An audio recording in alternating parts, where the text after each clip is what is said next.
If you have a way to jot down some notes, I'd encourage you to do that.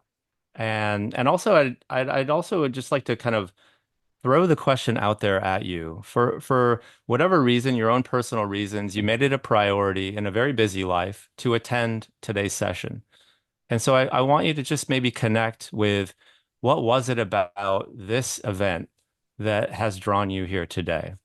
And that could be something that you kind of keep in the front of your mind as we explore these different themes around mental health and some of the tolls that it takes and why it matters for us to be engaging in this conversation. So with that, we have a lot to get to today. And because of that, I'd like to just start by introducing our esteemed panelists who are been willing to bring their expertise, their lived experience and lean into this discussion. Um, they have such rich bios that I'm going to have to read them off a little bit here. But I'll start with Madhuri Jha. Madhuri is a clinical social work and public health professional with over 15 years of experience that spans executive leadership, research, training, and direct clinical practice focused on health and behavioral health systems, strengthening trauma and resiliency, mental health epidemiology, and community capacity building. Her expertise operates at the intersection of clinical services, research, and policymaking, and the breadth of her experiences includes collaboration with public service, academia, corporations, and the sport and entertainment industries. She has lent subject matter expertise to multiple legislative task forces as a state and federal advisor, as a board director, and as professor of mental health policy at New York University. Madhuri completed both a Master of Public Health and a Master of Social Work from NYU and a Bachelor of Arts degree with International Affairs from George Washington University, where she was a D1 NCAA scholarship tennis player. She was recognized in 2022 by National Minority Quality Forum as a 40 under 40 leader in minority health. Welcome, Madhuri. Great to have you here. Thank We you have for Chris having me. Thomas. Chris Thomas is here. He's the CEO of the defensive line. Chris is the co-founder of and CEO of the Defensive Line. It's a nonprofit organization that aims to end youth suicide. Chris is a former college athlete and senior executive at companies like Procter and Gamble, Frito-Lay, and Alberto Culver. He's also the father of NFL player Solomon Thomas. Through his role at TDL, Chris is dedicated to ending youth suicide, especially for young people of color. He's passionate about TDL's suicide prevention program and believes in transforming how people communicate and connect about mental health. Chris, it's a pleasure to have you here. Welcome. We have Olivia Lubarsky. Olivia is a member of Mental Health America's Public Policy Committee and Ad-Hoc Committee on Anti-Racism, Equity, and Social Justice. Olivia is a former NCAA Division I gymnast. She's a TED speaker and a member of Mental Health America's Public Policy Committee. A Towson University cum laude graduate, Olivia holds a Bachelor of Science in Business Administration with a concentration in legal studies and a minor in psychology. If I understand it correctly, Olivia, you're also studying right now for the bar. Is that right? Just my third year final exams. Third year final exams. Very, very challenging. And thank you so much for being here and taking the time. And then finally, we have Dr. Nikole Benders-Hadi. She's the Chief Medical Officer at Talkspace, Inc. She's a board certified psychiatrist, serves as the Chief Medical Officer at Talkspace, a prominent online and mobile mental health company based in New York City. In her role, she oversees the company's clinical strategy and operations, ensuring members receive top quality care by prioritizing clinical excellence, outcomes, and research. Dr. Benders-Hadi is also at the forefront of innovation, leveraging technology to enhance access to mental health services and improve treatment outcomes. With over 15 years of experience as a practicing psychiatrist, she's committed to reducing the mental health stigma and delivering high quality treatment to help patients maintain a high quality of life. Her research and writing primarily focuses on women's mental health issues, as well as patient-centered and recovery-focused treatment programs. Dr. Benders-Hadi previously held the position of Chief of Psychiatry at Rockland Psychiatric Center and was the Vice President of Behavioral Health at Included Health. She holds a BA in Public Health from Johns Hopkins University, earned a medical degree, and completed her residency at the NYU Grossman School of Medicine, and completed a fellowship in public psychiatry at Columbia University. Thank you so much, all of you, for joining. Just reading your bios, it's just incredible how mission-driven you all are and how much of a contribution you've already made to this forum and this conversation and this topic that we're going to explore today. As I'll speak for our professional tennis players, coaches, and support teams in saying, we're honored and grateful to be able to learn from you today and mostly have a really rich conversation. This is a difficult, challenging topic especially for people who are in, high performance, worlds. We in our relationship with players are also challenged by how to support them best. And so I'd like to explore, if you will, some themes today. And I think the first theme, just generally speaking, that I want to touch on is just this idea of mental health and performance in general. And so I think maybe what we could do today is share some stories, maybe add some science, and maybe sprinkle in some strategies as well.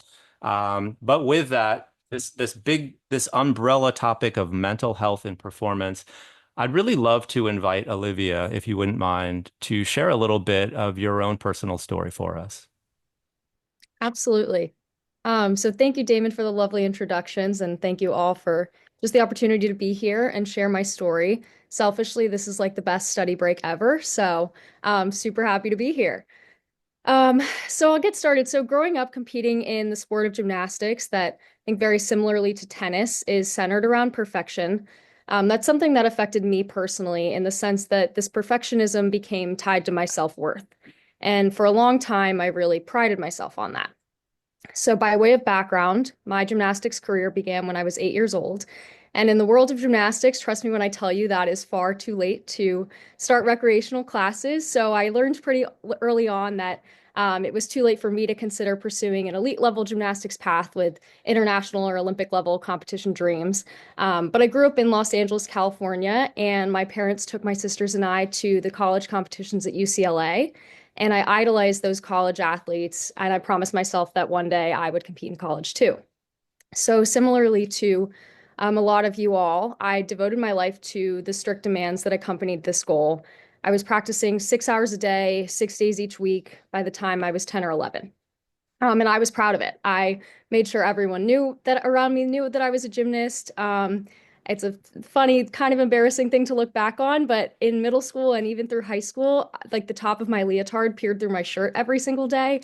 For some reason, I think I thought it would take too much time to change when I got to the gym. I think I was just excited to be there and didn't want to waste any time. So quickly, I learned that, in my eyes, the best athletes were those that were the perfectionists and those that were obedient. So I vowed to be the best listener and the hardest worker. And like I said, I think most athletes pride themselves on their perfectionism. I think, if you look at the nature of sport and all of its intensity, which is really what makes it so extraordinary, every day at practice, we are critiqued by our coaches to develop the best technical form, strongest power, top skill. In the sport of gymnastics, we're judged from the ideal 10.0, and our mistakes are then aggressively deducted until we see our final score. And the crazy thing about it is that we ask for this critique every single practice. How do we reach perfectionism if we aren't perfect? Well, I'm going to share a phrase with you all that I wish I had known during my years as a gymnast, which is perfectionism paralyzes potential. You see, there are many symptoms that accompany perfectionism, such as a high functioning depression, which for me, I like to say it felt like acting, a fear of failure, a regular procrastination, so that maybe you're reluctant to start a task out of hesitation that you won't be able to complete it perfectly, or an inability to relax or relax without feeling guilty. And I think this goes hand in hand with some of the phrases we commonly hear in practice when we're dealing with injuries, like no pain, no gain. Or in gymnastics, when I was dealing with a mental block, it was we would tell ourselves, don't think, just go. But I think concealing our mental and physical struggles really does make them harder to overcome and can lead to both physical injury and mental health challenges. I should know I did experience both of these consequences during my collegiate career. So committing to Towson University's D1 team was an absolute dream come true. And as I carried myself through club gymnastics, clinging to this idea of perfectionism, I planned to do the same in college, in the gym, and in the classroom. But college was a really big transition, and I began to notice that I was falling short of perfection pretty quickly. I remember several practices during my freshman year where I would stand up on the beam for so long. I was so scared to go for skills that I had mastered for years in club because my mind was set on this idea that if I didn't make this skill perfectly at this one practice in September, my coach wouldn't trust me to compete me in January. I didn't communicate that though. I was determined to never show weakness, and I was afraid of both my coach's response and, again, that potential to be removed from competition. But my fear of failure began to affect almost every area of my life. I thought that I might have been falling into a depression, but I also thought that that sounded dramatic. So I convinced myself I was just saying I was depressed as an excuse to justify why I wasn't doing well in the gym. Instead of seeking help from my teammates and my coaches, I just kept pushing. I knew, of course, becoming perfect wouldn't be easy. So how could I expect to get any closer if I granted myself that opportunity to rest? But I was wrong. And because I tried to hide it for so long, I didn't compete my freshman year due to my struggles with depression.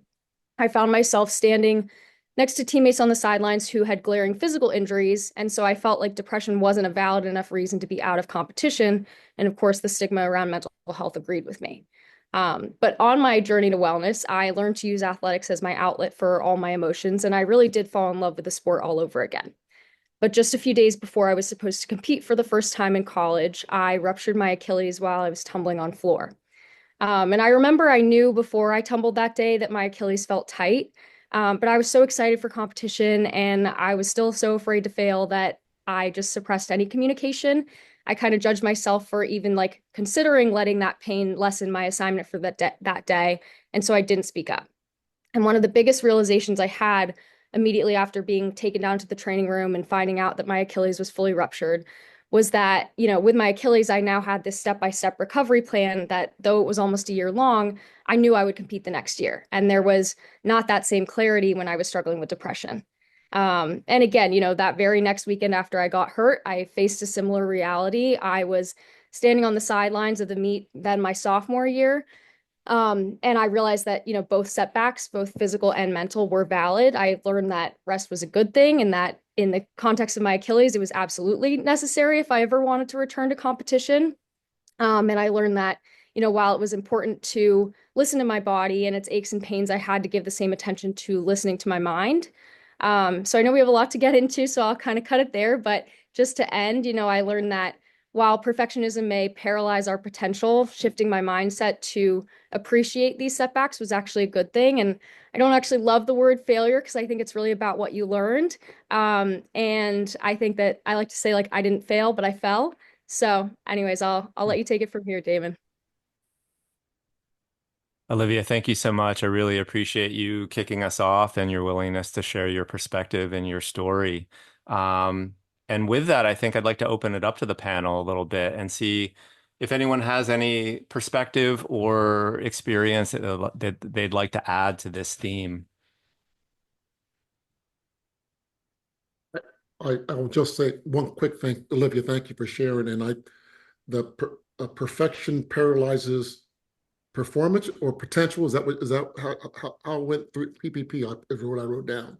I thought that was powerful, and it made me think of the times that my son Solomon, who plays in the NFL, the times that he got in his own way, got in his own head, and he just couldn't go out there and play. He just kept, going through the motions because he couldn't just go out there and perform. And I thought that was a powerful comment you made, and we just got to be able to go out there and perform and not think about, failing. So thank you for sharing that.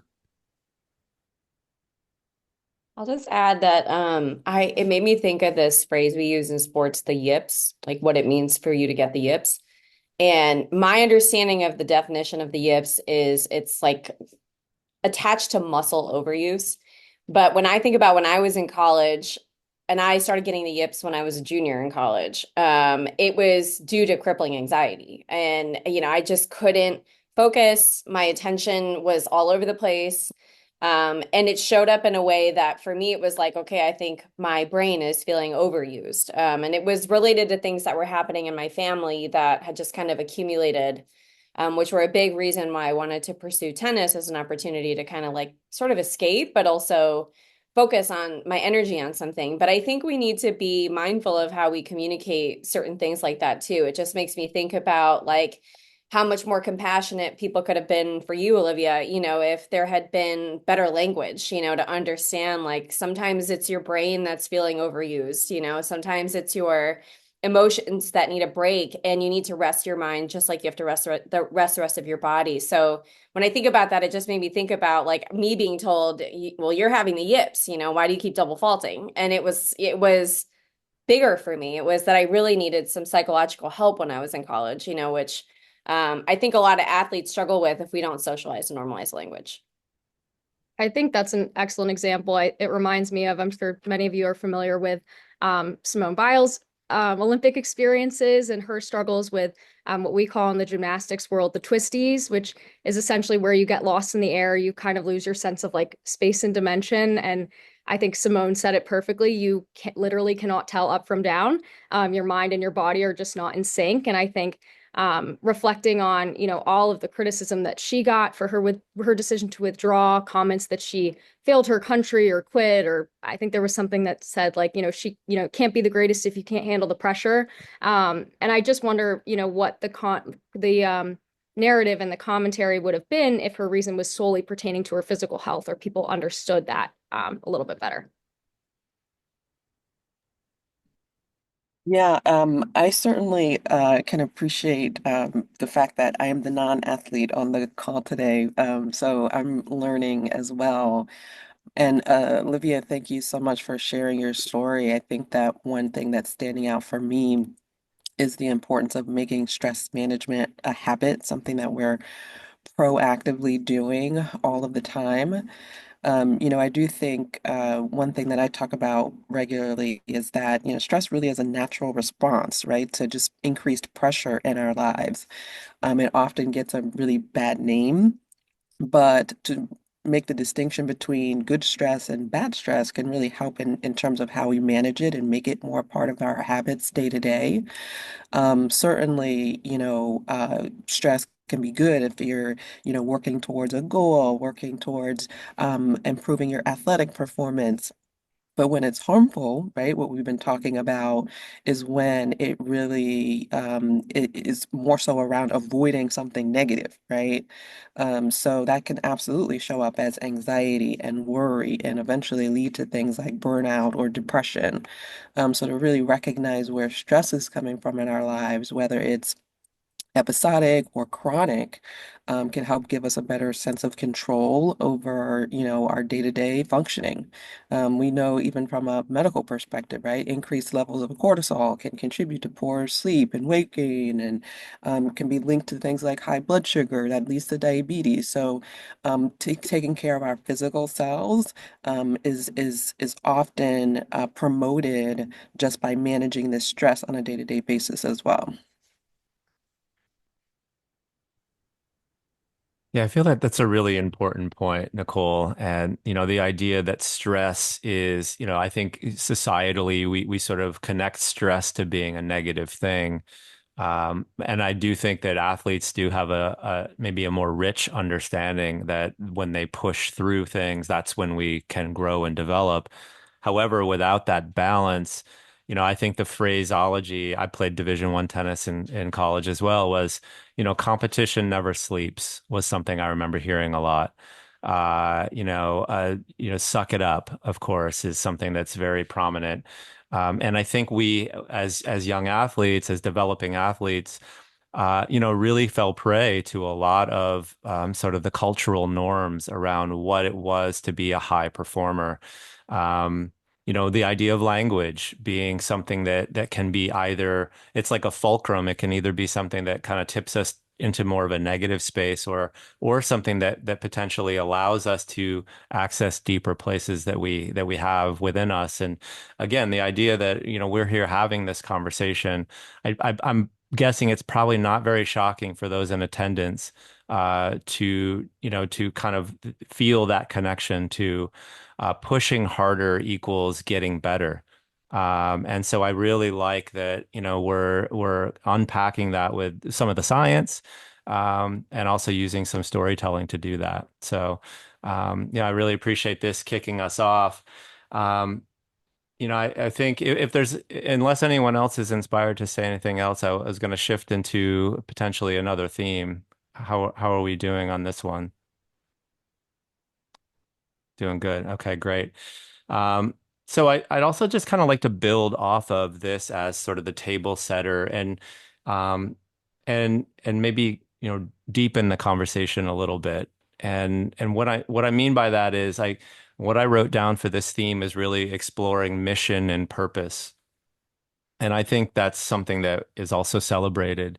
But how that comes about, I think, is also really important to share some of the stories behind how one or even an organization or culturally how we get more aligned with mission and purpose. And um, thinking that through, I was thinking, Chris, if it would be nice potentially maybe to hear a little bit of your story and how you found your way towards, running this mission of the defensive line.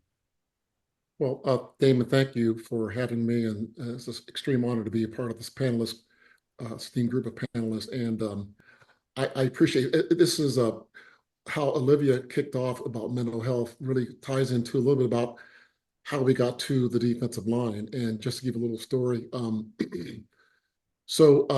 I got into mental health. My family, Solomon and my wife Martha and I got into mental health after my daughter Ella died by suicide on January 23rd of 2018. Before that, I didn't think Black people died by suicide. I didn't know anything about mental health. Growing up as an athlete, pushing Solomon and Ella through athletic performance, knew all the mental health, kind of thoughts that I had in my mind, which is, no pain, no gain, like you mentioned, rub dirt on it, don't show your emotions, all these, cliches. But after Ella died by suicide, I realized that, people die by suicide, 80 to 90% of them have some type of mental health diagnosis.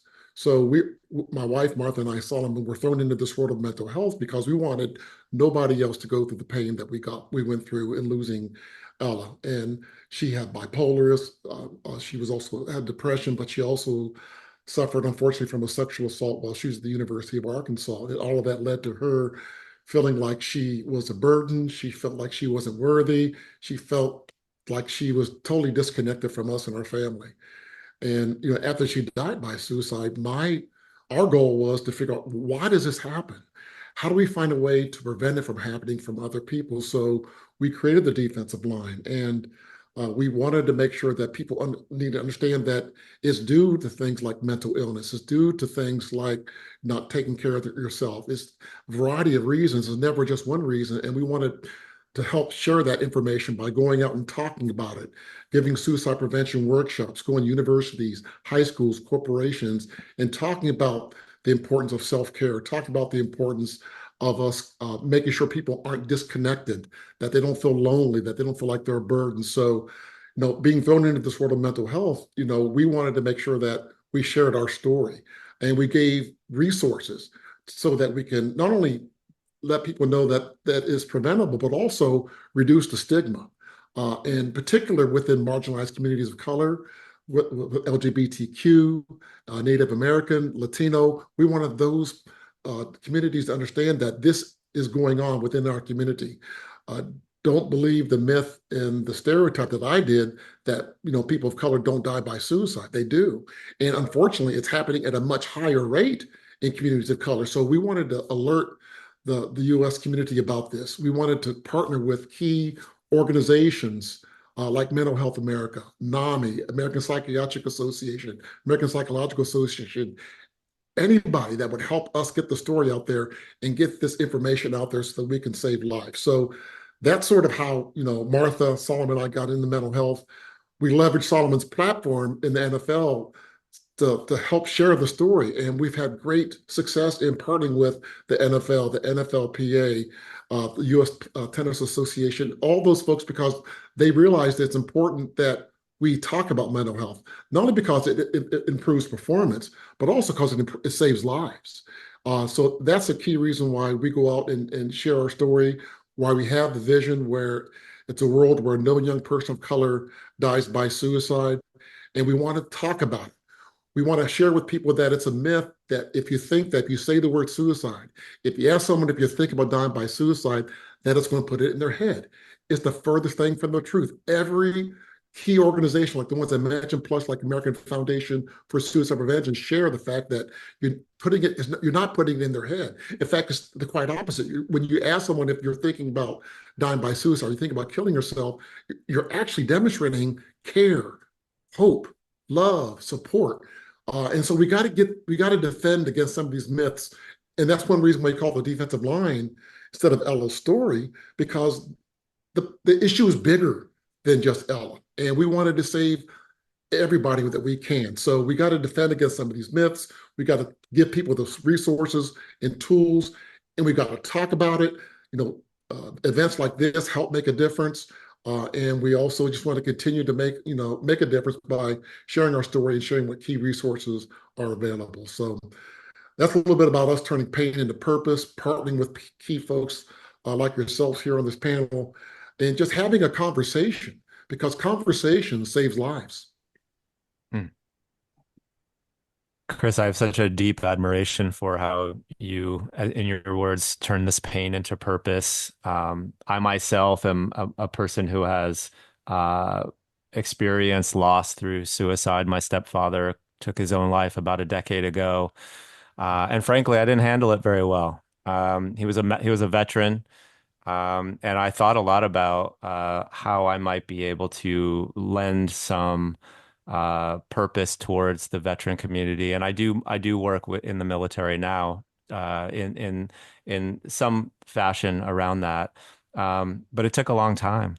It took a long time. I didn't know how to process it. I didn't know how to handle it very well. He was a very stoic man. Yeah. We had no idea that this was about to happen or happened. And so I do really appreciate, as I said, the fact that you have kind of transformed in a way so much of that pain and created a platform to begin this conversation. And your last thing there, conversations save lives. Like that's so powerful, so potent. And thank you so much for sharing that. And I'd also just want to open this up to our panel as well and see how we're all doing on this topic.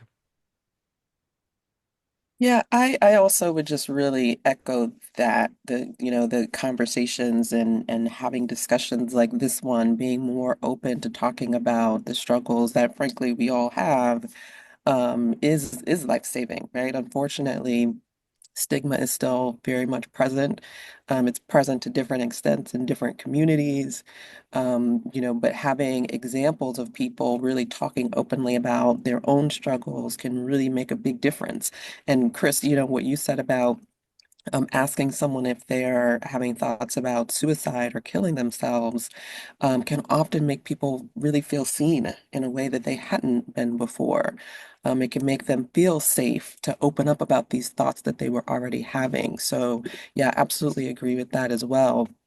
I think the other thing I just point on is that, trauma, experiences of grief, it's actually an inevitable part of being human. Of course, some types of grief are worse and more long-lasting than others, but I think one of the most important things that you can do is really not judge your emotions or your experience of grief. It's certainly something that everyone is going to experience differently, and even day to day, right? We talk about the stages of grief, but it doesn't mean it's necessarily a linear process, right? Some days can feel better than others. You can find yourself taking steps back, but that's also an expected part of the process. I do think that, having a toolkit, really actionable advice for how to move through grief can be really helpful. Some of those things certainly include, focusing on really basic needs early on, but also asking for help from other people, being really explicit about how they can help you, seeking safe spaces, and safe people that you can talk about, whether that's supportive friends or family or a spiritual community or a support group or even a therapist. But also just to find ways on an ongoing basis to release those emotions, right? To feel comfortable, letting things go, crying, laughing about past memories, journaling or writing about the loss that you're experiencing. All of these ways are really, I would say, actionable ways that you can really move through and process things like grief and trauma in a way that's going to be healthy for you.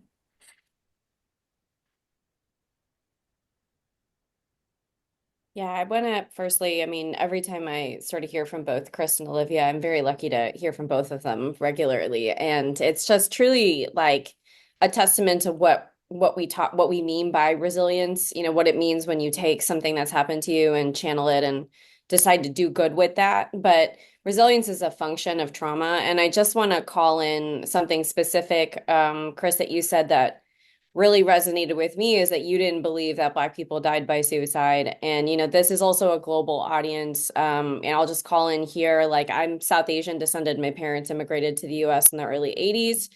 And one of the reasons why I entered the field of mental health is because I lived with multiple family members who had untreated addiction and serious mental illness diagnoses. And it was really because culturally, it was like we keep it within the family. We don't put this outside. It's not treated the same way as when you go to the doctor for other kind of medical ailment. And there was a lot of shame around what it meant to actually acknowledge that these things were happening in our home.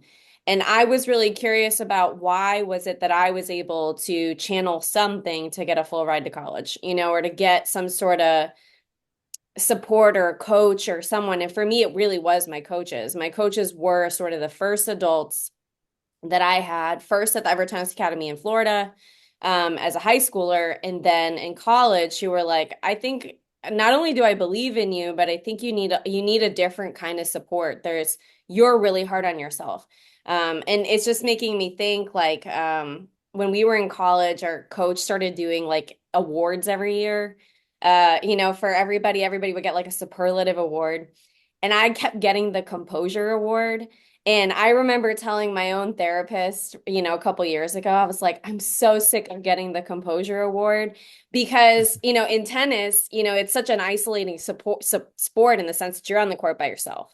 And even if you're playing a team sport like college sports, you're still on the court by yourself. College sports is different than pro because you're allowed to have your coach sitting with you on your court. But, for us, our coach rotated, right? So it's really isolating. And so the composure award is really good from an athletic standpoint because, what that meant is that my competition never really knew what was happening with me emotionally on the court, right? Like, what did that mean for me?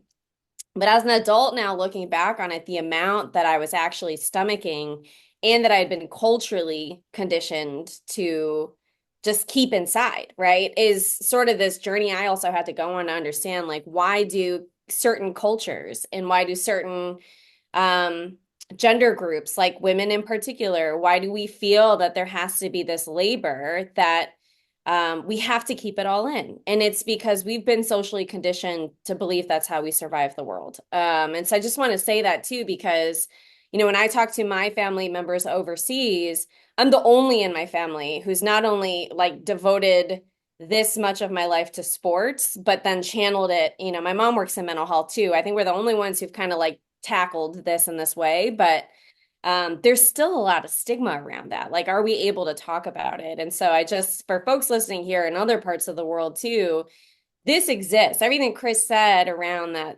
suicide risk is present everywhere and it's increasing, especially since COVID, which is one thing I want to highlight is, the rates of mental health distress around the world dramatically increased during COVID. And that was truly because quarantine was either uplifting for some folks because the isolation sort of forced you to become introspective and think about how you wanted to be different in the world, or force you to really reckon with some stuff that you might have been battling with for a long time. And especially for athletes, I can't imagine what it was like to have your whole industry shut down, and your livelihood shut down in that way.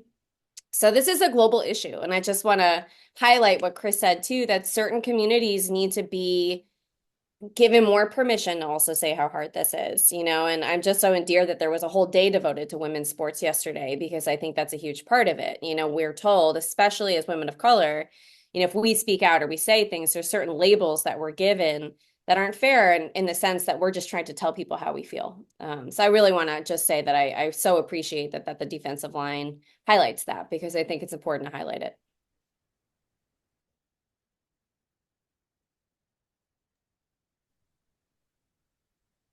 I think where I'm drawn, you mentioned the word, you said coach a few times, and you said it in the spirit of, mentorship, and that person was trying to support you and help you. Chris, your organization is raising awareness and creating a platform. Most of us here have existed in the athletic arena or space somehow.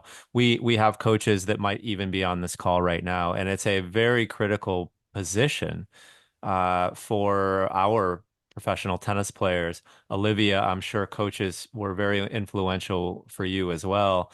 Um, for the coaches out there, Nikole, you touched on a little bit of like, being able to be supportive and asking the right questions. What are some of the right questions? How might coaches without a lot of experience from, this the mental health perspective, even culturally speaking, I know it's challenging potentially. Just to give you a data point, we have 98 male coaches for the top 100 women players. So we have men coaching women primarily. And I think it speaks to, this idea of, coaches in general often are coming from, the male gender in particular. Um, but that's an aside to my original question, which is what are some of the things that coaches can do to help support their players in real time in this grinded out lifestyle that these players are in? I think I would be interested to hear some thoughts on that. Yeah, I mean, I think it's such an important question, and really, at the root of it is how you maintain positive relationships with other people around you, right? How you communicate better with them.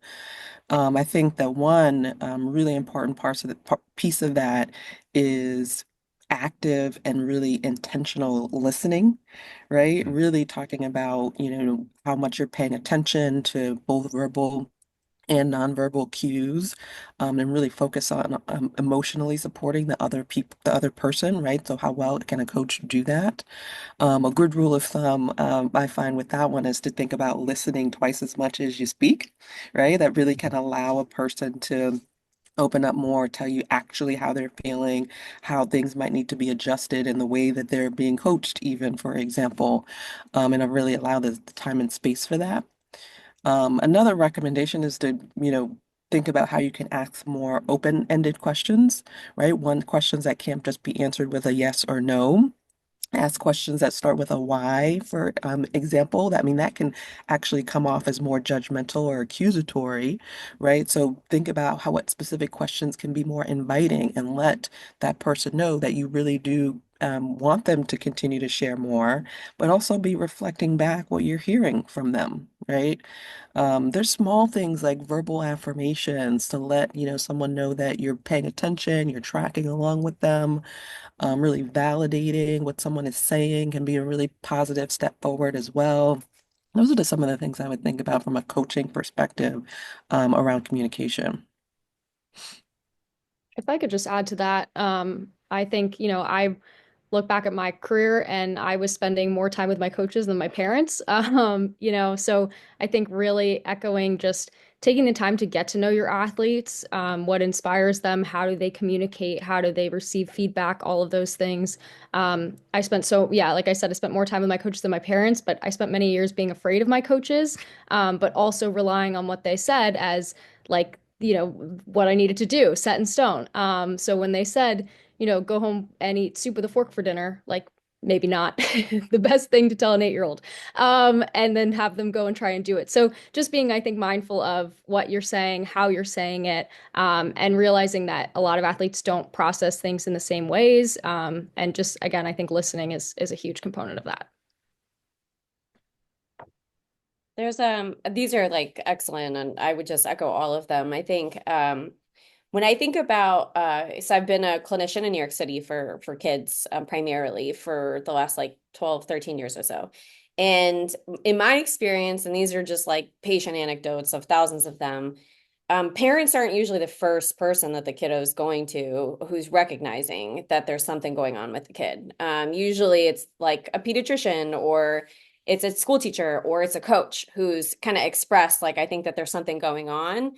And a lot of that is also, I just speak to, the lifespan of sports being so young and kind of in these formative, like teenage to adolescent to young adult years where you're also figuring yourself out. And so to just kind of go deeper to what Olivia just said about taking time to get to know your athlete, one of the things, that is a parallel in a clinical space just as much as it is in a coaching space is understanding the pressure it takes and the courage it takes to actually express, I'm not doing all right, right? Like, what does that mean for me to tell you I'm not actually able to perform today, or I'm not able to take this test in the realm of this, students I used to work with. And so a tactic that I would use was to actually ask kids and young people about everything other than their mental health distress up front, right? And use that as sort of like a rapport building strategy, but also to say, I want to see you as a whole person. I want to know, like, what are the things you really like? Like, what music do you like? What's your favorite time of the year? What are things that you like to do with your friends? Are you an artist? Are you a writer? Are you an athlete?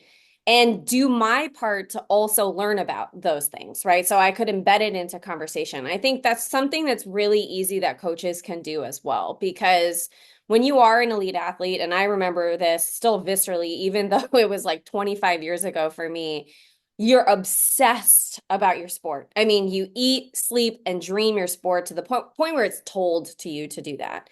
And you're surrounded by people who are doing the exact same thing, but no one's really talking about anything else. When I think about how much more I could have learned about even my teammates or the people I was with in Florida, that I have no idea what they were like outside of tennis.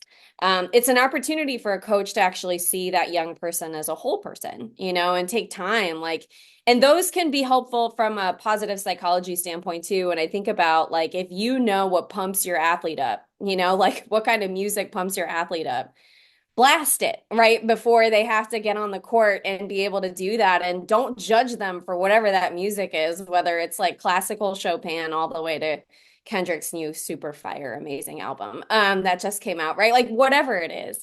And even if you don't connect to that, that is something that sparks like a positive energy in someone. And I think one of the things that I always highlight for folks, I used to tell kids this, is I feel like anxiety and anger are like parallel kind of twin emotions of each other, right? So like usually when we're feeling anxious, it's because there's like an underlying anger that's also being activated. Like, I'm angry that this thing is happening to me, and so it's starting to make me feel afraid or nervous or resistant. On the other hand, anger is related to that, because if you are someone who can lean into that feeling a little bit more, it's really energy based. It can be either really productive or really destructive if you don't address what's going on there. And so I think that there's opportunities to be able to bring that in, to say, like, are you angry that you lost yesterday?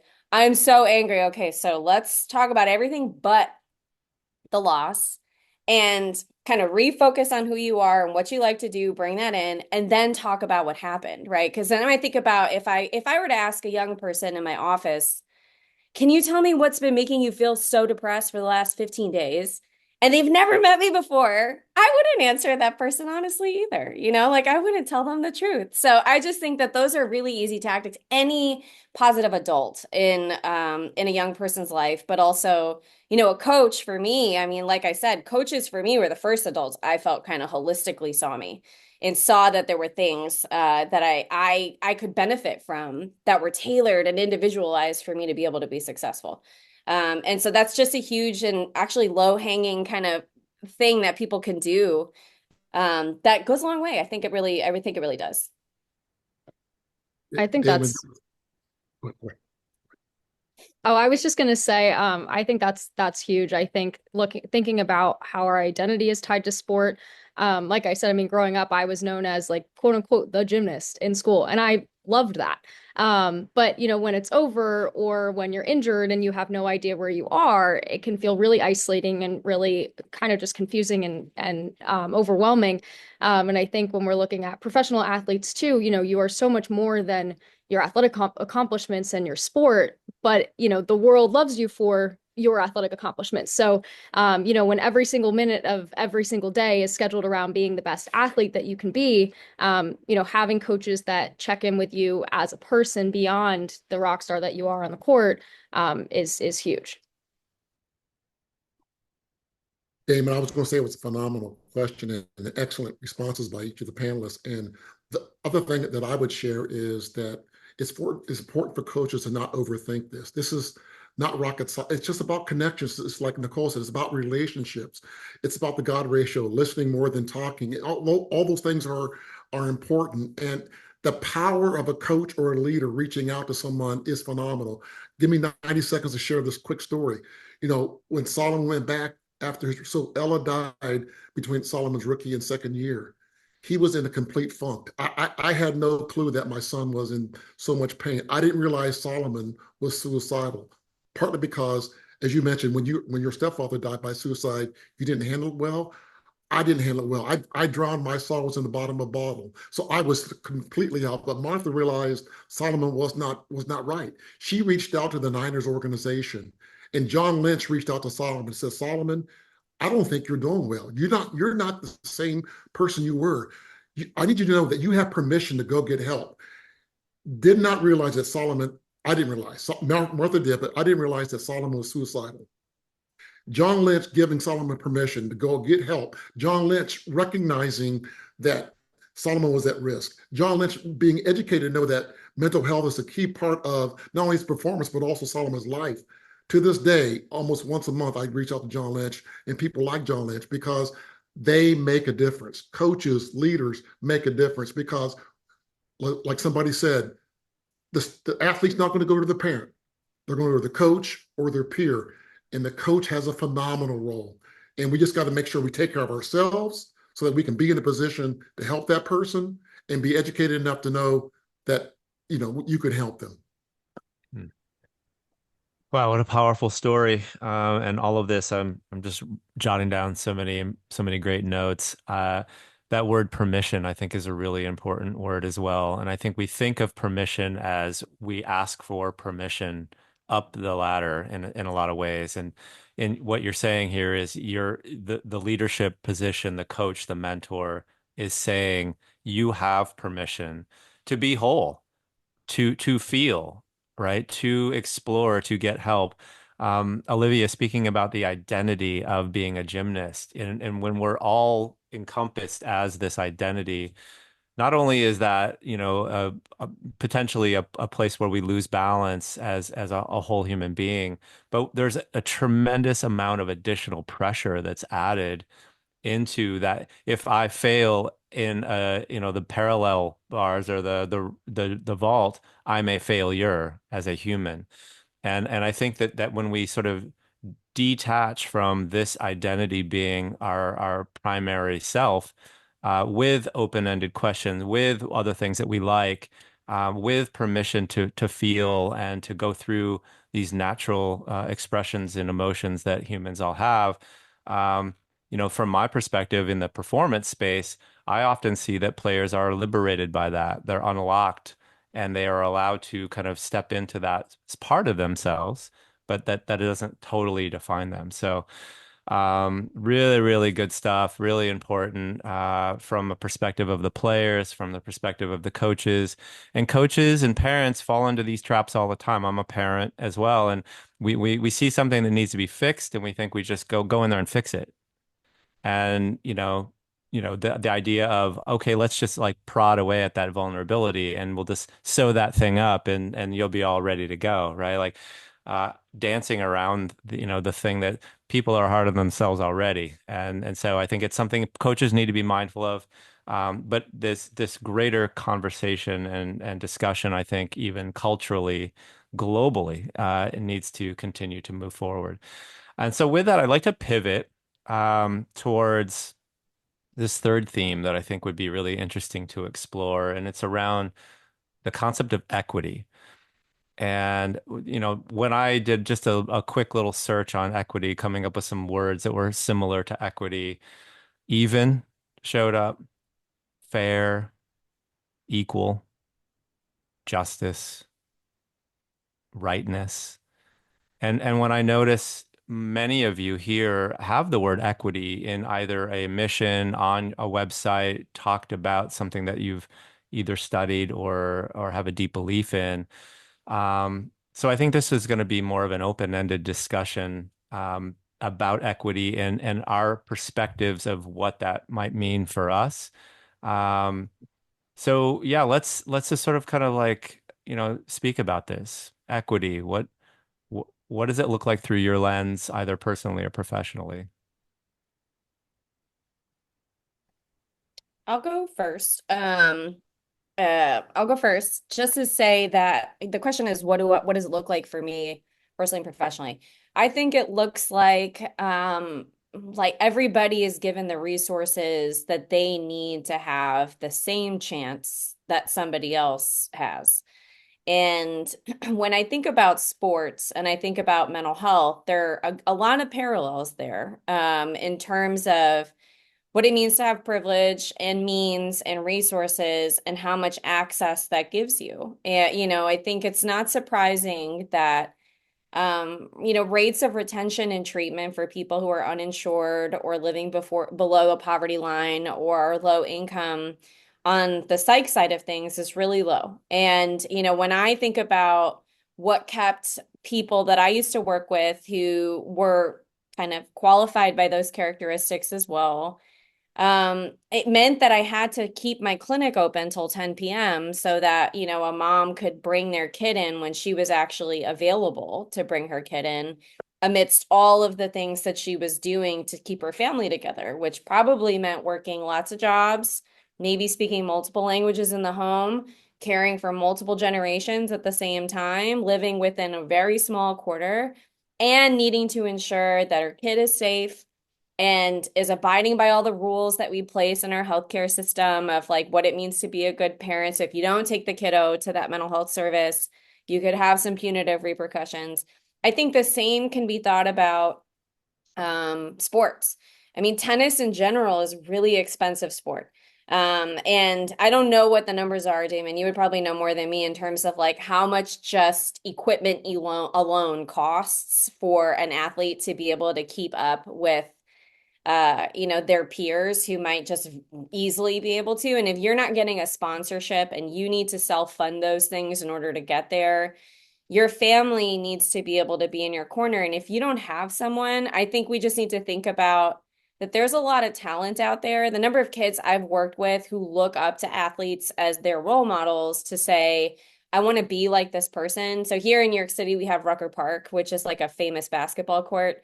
It's on 150. I'm pointing here because I live in Harlem and it's like right over here. It's on 155th. And there's amazing athletes like Dr. J and Carmelo Anthony and Kobe Bryant. They've all played there and they make it accessible to young people because I think tickets are like $8 now, which is way more expensive than what it used to be. You can just go watch these amazing NBA players go. But then when those kiddos see these players, it's like, well, what's my chance of being scouted the same way these athletes were when they came and played on Rucker Park's court?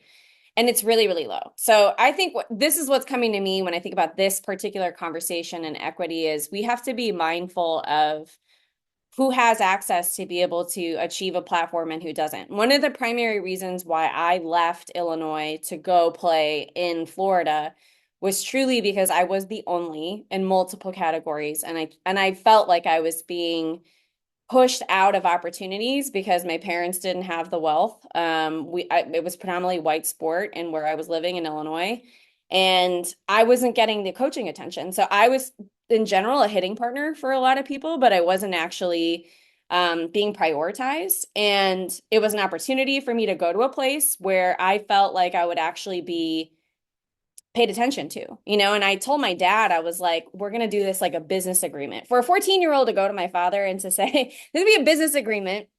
I'm going to ask you to support me for these 2 years, and I'm going to guarantee you I get a scholarship to college. That's a really big amount of pressure, but for my family, it was necessary. Right. And so, like, I think when you don't know what an athlete is going through, I think about athletes from countries around the world where they might be the only person in their community ever to make it to the Olympics or ever make it to like a premier stage.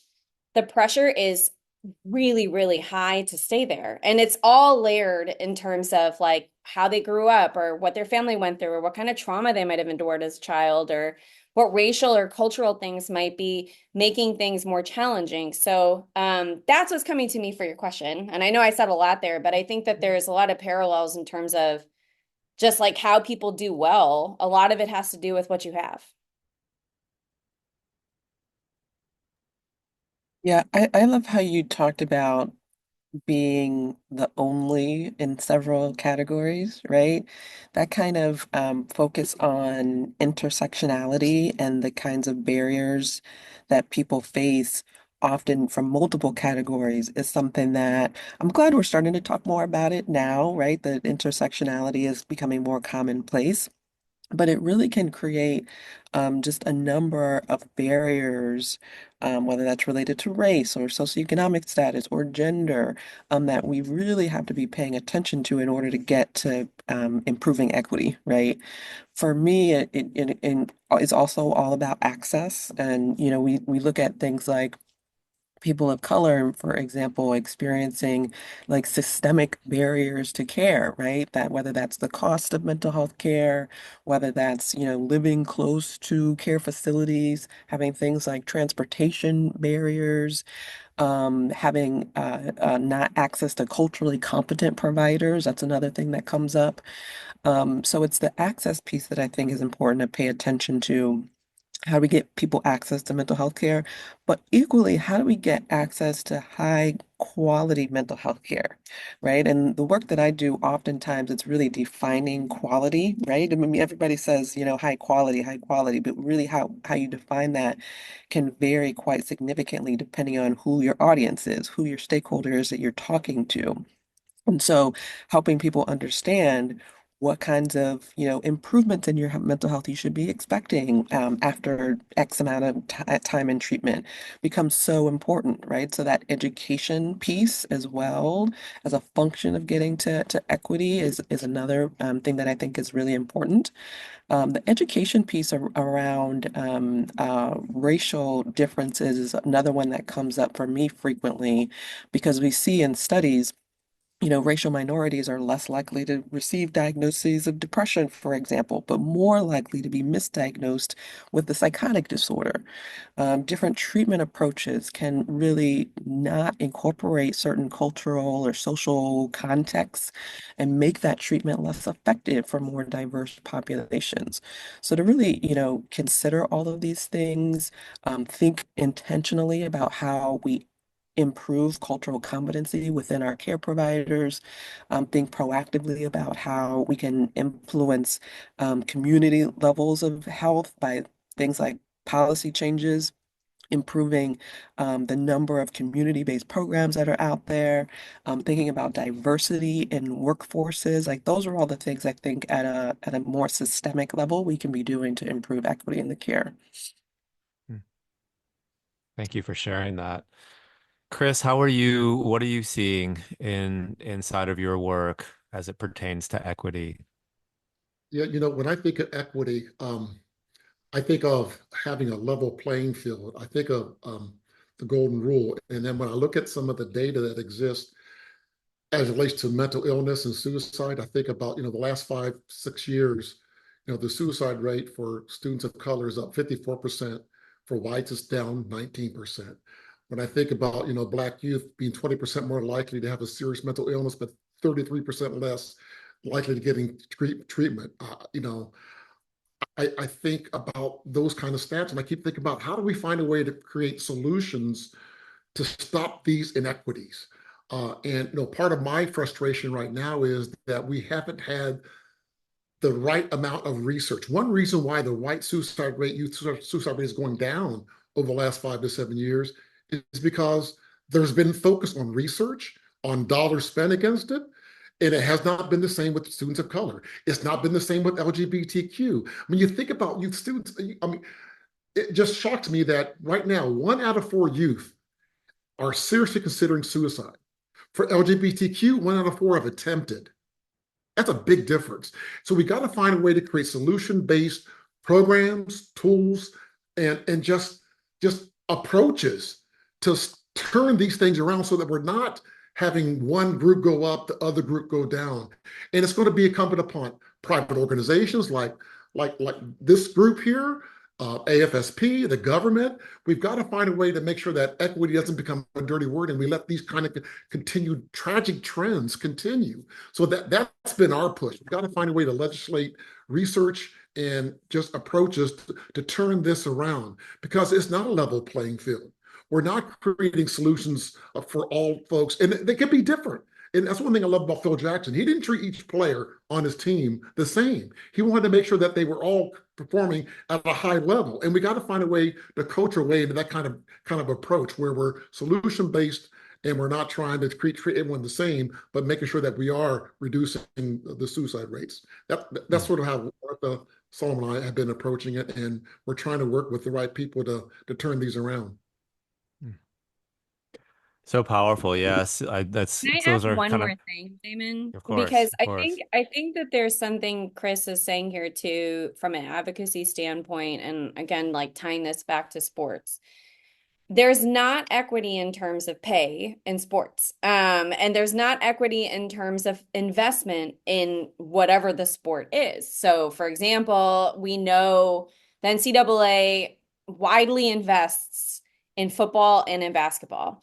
Right. And so those athletes tend to get to college, and you tend to have a whole roster that has shoes, gear, trainers, PT, everything paid for. And then it breaks down when you go down to other sports, right? So you may have teams like what mine was in the Atlantic 10, where not everybody, there was a couple coveted full scholarships that were available. And then it kind of trickled down to having a couple walk-ons. And we didn't have all of our equipment funded. So I think that there's parts of this too where, like, if you don't know where the young person's coming from and how much of a lift it might be for them to even be there, right? So then you take that to the pro level. I think the same applies. We don't invest the same in women's sports that we do in men's sports.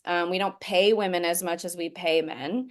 And then also, we don't offer the same kind of resources and holistic wellness across all athletic categories. And so then we have these stories come up of really tragic things. I think USA Gymnastics is a really horrifying and important example of something that happened that was so severe, traumatic, and just criminal that went undetected or unreported for years and years and years and years. And if folks don't know, there was a huge sexual abuse scandal in USA Gymnastics that was brought to light through the courage of athletes who had to put their career at risk by verbalizing that this was something that they had experienced, right? It shouldn't be a risk to your career if you're expressing that you're going through something adverse, or that you really need help, or that you need to maybe be a whistleblower to something that's happening that's unjust, right? Like, and that I think is that is an equity issue, because if someone doesn't even have the means to be able to speak up for themselves, they're going to hold all that in silently. And then we result in the kind of rates that Chris is talking about. So I think investment is also a huge part of this. If you don't fund athletes the same way, and you don't give athletes uniform resources in the same way, there's no way when it breaks down to where their socioeconomic life leads that they're going to be able to achieve the same things. And the pressure will just always be higher for the ones who had to work harder for it. Yeah, it's really important, especially with our audience here. We offer services. I offer mental performance coaching in the PTPA. Really a shout out to the PTPA for providing some of these things for free for players. And not surprisingly, most of the people that reach out to me are those that don't have the resources themselves. Within the professional tennis community, you have to pay for your own travel. If you're injured, you can drop in the rankings. There are very few support structured uh, pieces in place for professional tennis players. And so, yeah, the resources lack thereof plays a huge role in the competitive imbalance, no doubt about that. So, yeah, it's a really important point and something that we're working on kind of at the meta level. But just in through my experience, as I said, most of the people who are grateful for these types of services are those that would never would be able to afford or pay for these types of services otherwise. That's so far what we've been seeing. The last um, maybe lens in on equity. I think Olivia, you spoke a little bit about it, I think, in your TED talk, and I also just wanted to shine a light on it that, there's the difference between feeling, the empathy from others or the support from others for a physical ailment as compared to that from something more mental health related. I feel like there's also an imbalance there as well. Can you just touch on that briefly for us? Yeah, definitely. I mean, I think looking at, why and how mental health is treated differently than we treat physical health, athletes have access to top athletic trainers and other physical modes of healing, and that's kind of like a um, just like a given, and we expect that. And many student athletes don't have mental health professionals within, their athletic department at school. And I think, what budget restrictions definitely pose a barrier there. And there's this perception that it might be easier to quantify productivity of like a physical therapist by the number of ankles taped. And, we don't have that same kind of measurement to quantify the productivity of a mental health professional. There's no like, hey, in 6 weeks, those feelings of depression are just going to be gone, concrete. So, and then I think also looking at for the athletes that do have access to those mental health professionals, it's not always so easy to utilize them in part because of the stigma, whether it's fear of judgment from their peers or fear that coaches will treat them differently if they know that they took advantage of that resource. So. Mhm. Right. Yeah. Thank you for sharing that. It's these invisible, we manage what we measure often. And that this seems like one of those, issues that slips through the cracks all too frequently. So much more we could talk about in this particular theme, but I do want to address another one that is, pervasive for all of us, and certainly within our professional tennis community, and that is living and performing in a digital age and really kind of illuminating the good, bad, and ugly of social media, being connected. I have players often asking me, should I just get off altogether? Real challenges around cyberbullying, real challenges around just sort of feeling so connected or addicted to the phone and the likes and comparisons to the perfect image that they're seeing when they scroll on Instagram and all of these other things. But when we think about just the digital ecosystem and environment that we all live in now, obviously there are positives to it. But I think things that I'd like to explore a little bit are, Nikole, you and I spoke a little bit about this, but I'd love to maybe kind of pull this thread a little bit. What you're finding in the research on social media, specifically for the 18 to 24 year old population, I think was really telling. And so I'd love to just sort of kick it off with that and just talk a little bit more about that. Yeah, so I certainly appreciate this question. I think, I mean, I've been in digital health, telehealth for the last 10 years or so, right? So there's absolutely the benefits of things like connection that you get through social media and the use of technology, but really to be very careful about it as well in the way that you're describing. I do think that the combination of technology And health in particular has provided us a really unique opportunity to gather a ton more data and then, research, analyze that data to recognize trends, to look at outcomes, clinical outcomes, performance outcomes, and then to really like make adjustments to the work that we're all doing based on those outcomes, right? One thing that has come up for us, what we do here at Talkspace is an annual survey. We've called it the new normalization era, really post COVID, to really ask folks about how comfortable are you talking about your mental health with your family members, with your coworkers, with your friends. One really striking thing that emerged within the 18 to 24-year-old group in particular was that one of their top three concerns across everyone who was surveyed was loneliness. And so, to really think about that, a bit counterintuitive, right? With all of this connection, with how easy it is to, talk to people not only across the state, but across the globe, that we should be feeling more connected, closer together, right? But in this age group in particular, they're reporting loneliness now more than ever. One thing, and I forget who it was that really framed this for me, but to go into like a college cafeteria these days, right? They might be packed in there with everyone trying to get a meal, but everyone also has their, headphones on, right? And maybe are not talking to anyone around them.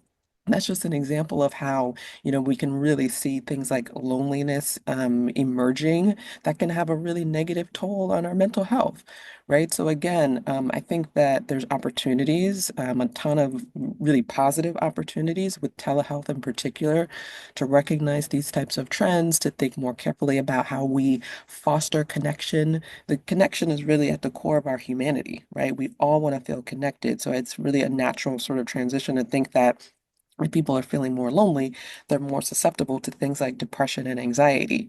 So it becomes just such an important, point to pay attention to, and the use of data and research around it is something I'm really grateful that we see continuing in a pretty significant way.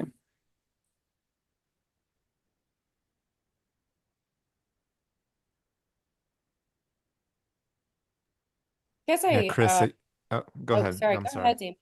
Oh, no, no, No, I was just gonna say, I guess I think some of the things I think about too are like there is, the benefits of use of social media. Like we know that just younger folks in general feel more comfortable communicating via text. And so, with the use of crisis text lines and things that we have here in the United States that I know Europe and other countries have as well, there is a huge increase in people reaching out via text versus actually calling.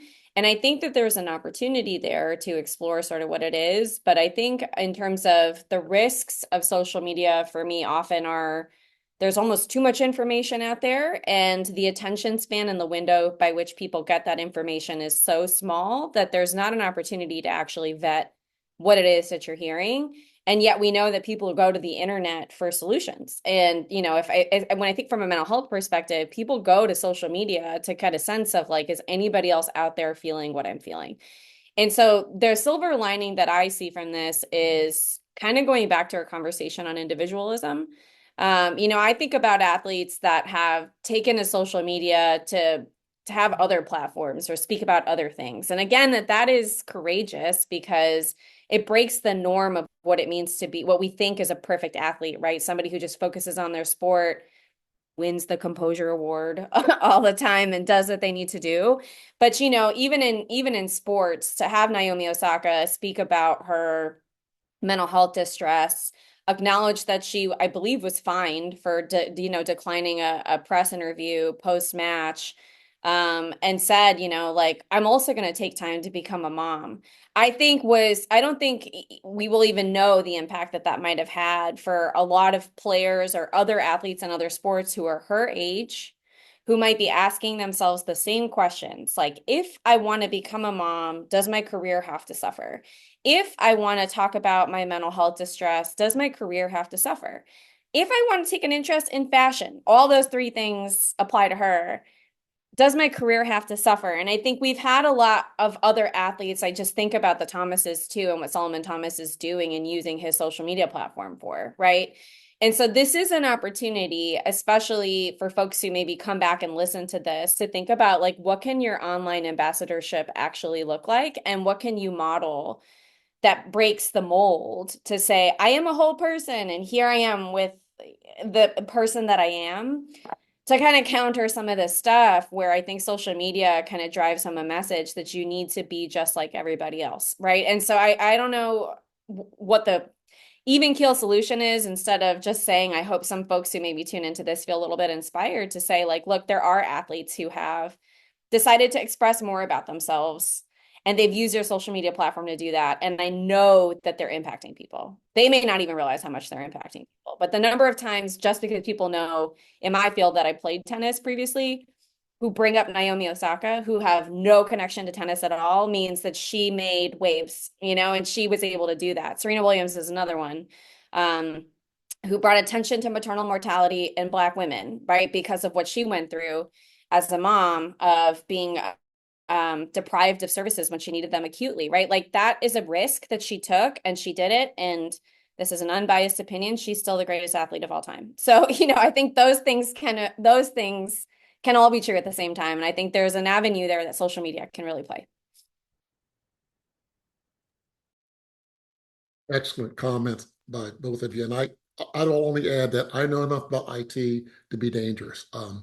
And I can't even spell IT, to be honest. But I do know that when we talk about mental health and social media, one of the things we focus in on are sort of like the outcomes, which is to Nicole's point, how do we find a way to increase relationships, increase connectivity, reduce loneliness and isolation, and obviously, more importantly, increase self-care? And when we talk about self-care, we talk about mind, body, scenery, and soul. And one of the elements on soul is to find social media, IT tools that help lift you up. And so one of the things that Solomon did is he leveraged his resources to help buy the Stanford football team Talkspace for like 5 years because he knows that's a tool that can help drive the things that I mentioned. Midoriya talked about crisis text line 71771 and 988. Leveraging that tool and knowing that you can call those and use those text in advance questions about how to deal with somebody who's in a mental health crisis. You don't have to wait for an issue. And we teach people, and actually we do demonstrations of calling and texting to use that technology to help give you tools and resources and just information of how to deal with somebody who's in crisis if it pops up. We also share with people the importance of there are some excellent screeners. Mental Health America has the best screeners across the country. Use these screeners, coaches, to help understand where your athletes, where your teams are. And then the only other thing is there's so much great technology out there, like how to deal with your emotions. I take this emotional quiz like once a month. I mean, there's great technology out there that we can use to help uplift the things that Nicole mentioned, which is increasing connections and reducing isolation, because those things can help us save lives, can help with make bridge things together. And so there are just so many positive things out there. And I think we just got to find a way to maybe get these on a piece of paper to help people understand these things are available and to also debunk some of the myths on things like 988 and 741, because they can be used as a proactive tool versus a reactive tool. Mm. I love that you Well said. mentioned the screeners and the quizzes too, Chris, because I think, mental health is health, right? We have to begin thinking about mental health in a proactive way, in a preventative way, the same way that we go to our primary care physician to catch signs of high blood pressure and diabetes before it becomes a problem. We absolutely have to be assessing our mental health on an ongoing basis so that we're not only reaching out for help when something is really severe and we're really struggling. Hmm. That's a great point. I want to touch on that one for when we kind of do our last theme, our conclusion. But only one of us has actually done a TED Talk on this panel. And I want to ask a little bit, Olivia, what inspired you to put yourself out there and speak your truth, speak your lived experience that way? And what was the reaction or the response that you got after doing so? Oh, that's such a great question.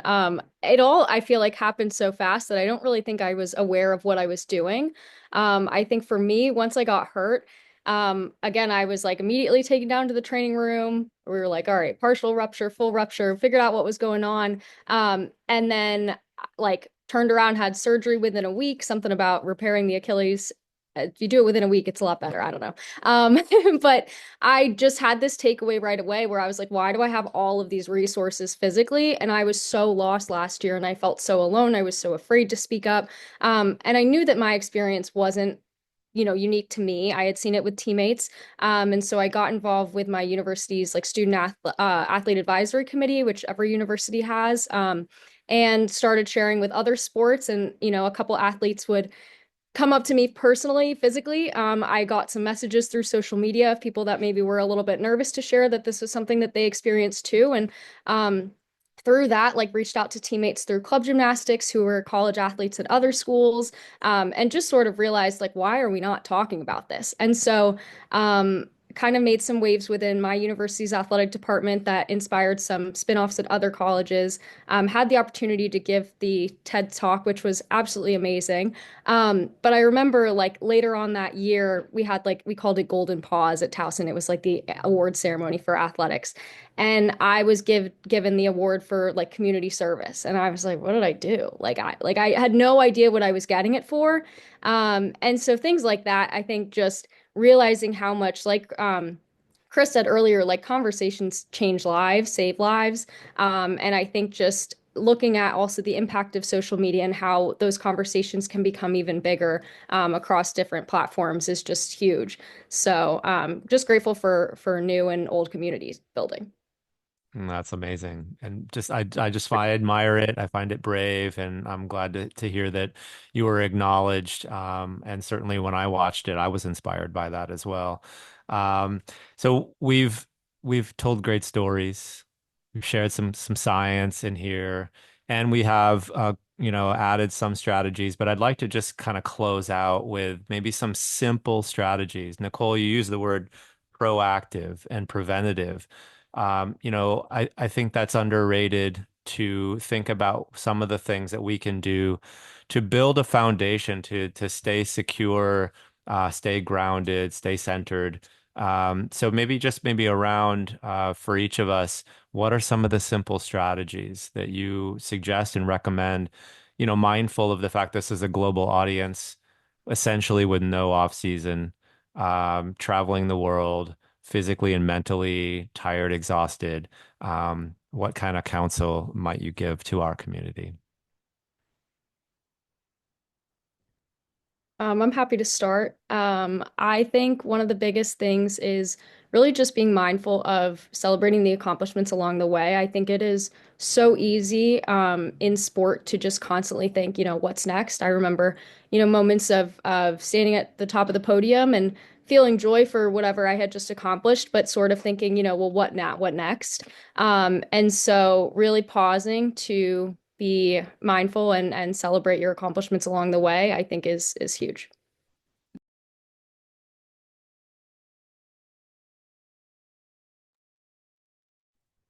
Yeah, I would say a big one for me would be finding control where you can. When we think about things like burnout, for example, right? The burnout that's caused just by working too hard for too long with no breaks. I'm envisioning the sort of, travel schedule and work schedule of the tennis players on this call. Um, but really, burnout can also mimic a lot of symptoms of depression, right? And so, a big way to manage that burnout is, I should rather say, a large cause of burnout is a lack of control over your schedule or your workload. So that can look differently based on the individual, based on where it's possible to get control. Certainly, we recognize it's not always possible in all aspects. If you're working around a game schedule, for example. But to find that ownership, to find that autonomy where you can, to make decisions for yourself around self-care and really prioritizing that time when you can is something that can really help combat that. Excellent. Both of you, excellent. One thing I would add is the importance of educating yourselves, not only on how well you treat your physical body, but also, as importantly, your mental and your spiritual side of your soul, of your body. Uh, the importance of just practicing the whole thing about mentioned about self-care, mind, body, scenery, and soul. And then the other thing I would just share is the power of checking in with your peers and your friends.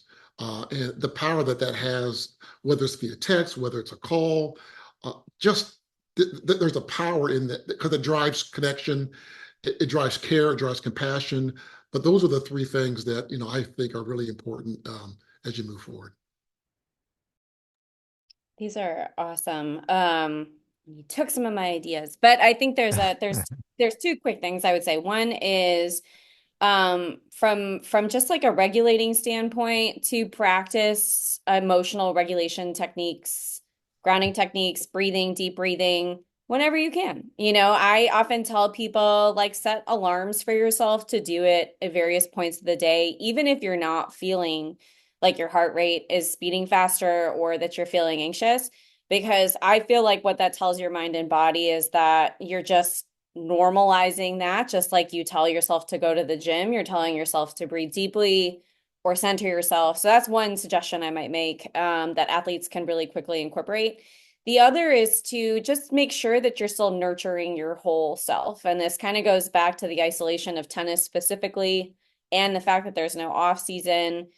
Whatever time you can, even if it's on the plane or on the road, to do the other things that you have an interest in, to remind yourself, whether that's reading, that might be writing music, that might be listening to music, that might be whatever that is. Take time to nurture your whole self and feel comfortable to start to share those parts of yourself with other people around you, because that is not competing with somebody else. That is actually the human connection that Nikole was talking about. And I think the more that people can find commonality and other interests like that, I think it alleviates the pressure. I think in tennis specifically, where I don't want to tell this person something because I might have to play them in my next tournament. Well, you can talk about the music that you like. So those would be my two: is nurture your whole self and then, make practice of regulating your emotions like a normal practice. These are amazing. I put them all in the chat box for us to be able to either take a screenshot, or if you are watching this as a recording, feel free to just pause and, try to think about how you want to build one or two of these things into your day-to-day lives.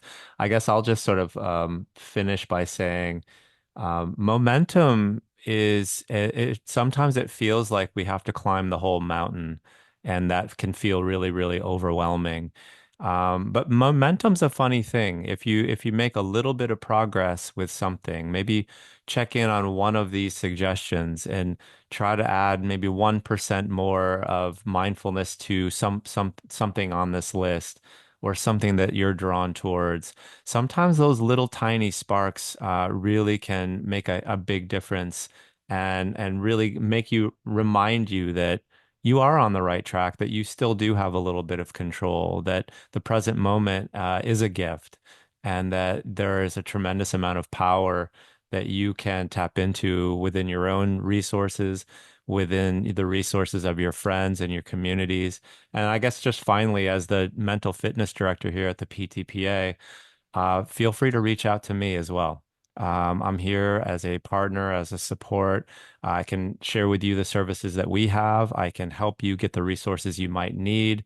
And so, we're here to support you. And truly, we're all in this together. So I'd like to just kind of close by thanking this panel for this incredible conversation. Thank you all so much. I hope it's the beginning of what we might be able to explore moving forward. It felt very generative for me, and it's just clear that your heart, your soul, your passion, your wisdom it shines through even on the screen here. So I'll thank technology for bringing us all together here today. And really, we'll circle back with all of you in the near future. But thanks so much for contributing today, and hope everybody has a great day. Thank you. Thank you all. Thank you. Thank you. Good luck, Olivia. Thank Hope you get you. a little hope you get a little break. Lots of breathing, lots of hydrating. It's a pleasure meeting you Chris, guys. take Thank you care. very much. Yeah. Thank Bye. you Yeah. guys. You guys were amazing. Appreciate it. Thank you. Have a Really. great rest of the day, everyone. You too.